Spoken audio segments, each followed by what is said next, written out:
Begin by cleaning the skin with an alcohol swab in preparation for the electrode placement. Dry any excess moisture off and place the electrode sensor firmly on the muscle being tested.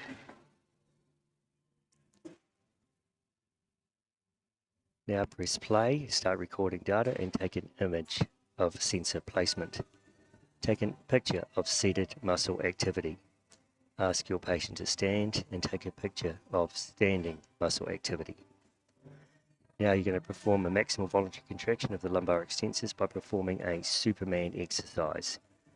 If your subject has any lower back acute pain, you will vary this exercise so it's not so much loading. Now record lower back muscle activity of walking gait. This is very important to assess if there is any hyperactivity in the spinal muscles while walking.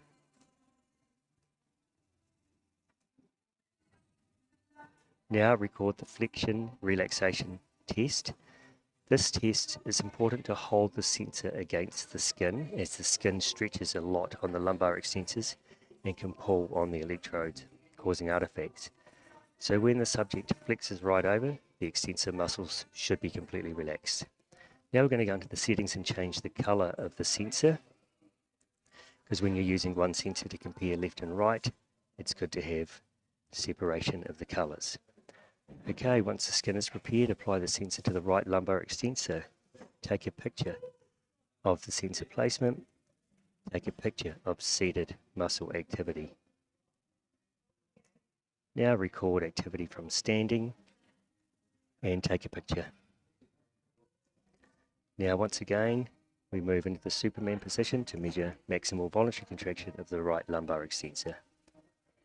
3 contractions is ideal. You can do as many as you want, but I find 3 is all that is required.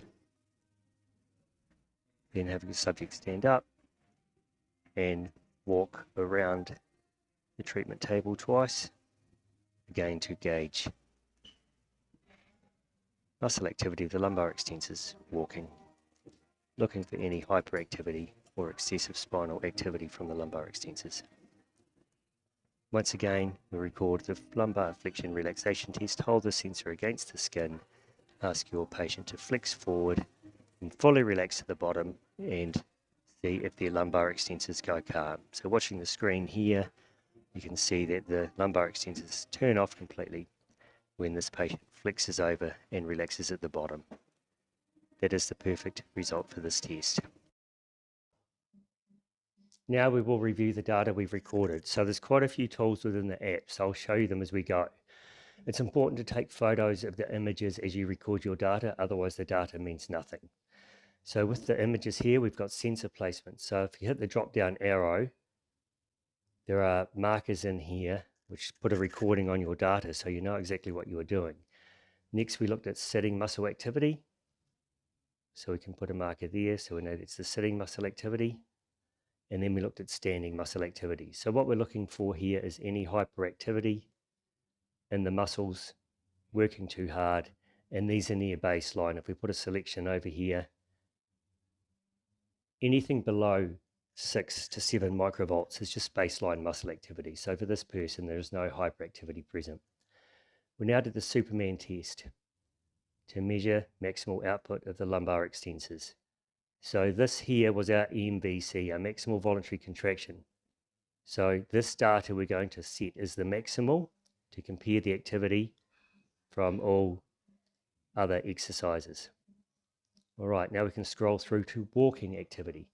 So if we put the selection over here now, it'll give us a percentage straight away against the activity for maximal contraction. So anything under 20% for lumbar extensors walking is absolutely fine and not problematic in my view. Okay, so this activity here was from the flexion relaxation test that you saw before. So what we want is when someone flexes forward, as they did right here, the lumbar extensors turn off and fully relax. That is normal. If they don't turn off and fully relax, it is a sign of possible pathology there, like a spinal stenosis or degenerative changes. There will be a reason the lumbar extensors are not relaxing, but this is a negative test. It's the perfect result. And you can see here the activity when this individual stood up again using their lumbar muscles to stand up straight. All right, you can go into the settings of the app with your sensor off the charger and change the colors of the sensor. This is a good thing to do if you're using a single sensor to measure left and right side. So we changed it to purple here. I've put a marker there for sensor placement and sitting activity. Now we've got the Superman test. So what we're going to do here with the left side paraspinal set as the maximal, we can see there's quite a difference here between outputs left to right.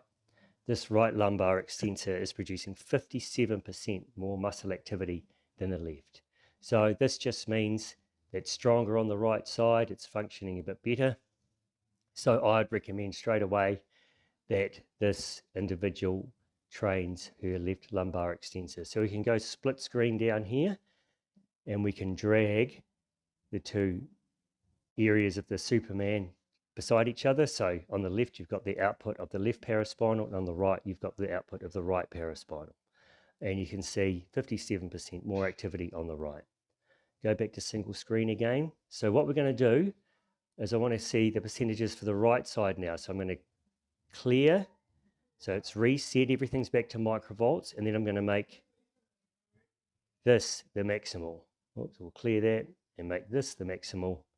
So now I'm comparing the right paraspinal walking against the right paraspinal maximal voluntary contraction. I don't want to compare it against the left. So this side, even though it's stronger, is working a bit harder at 25.2%. So I would say in general, this person needs to strengthen their lumbar extensors. And now we come through to the flexion relaxation tests again, and we can see right here when the subject flexed over, the lumbar extensors went quiet, which is what we want to see. They've relaxed completely, and then as they stand up again, using their lumbar extensors to stand up straight. So there you go. That's how you go through and review the data. You can go split screen to review walking activity, left to right. You can make any activity you want the maximal. So if I want to come to here and look at walking activity, I clear it, make this the maximal, and the right lumbar extensor works 44.8% harder than the left lumbar extensor when walking. So you can have great insight from your data. To move on to the next set of muscles you tested, you just go to 2, and I'll make a next video showing the upper trapezius and the methods to go through testing that. See you next time.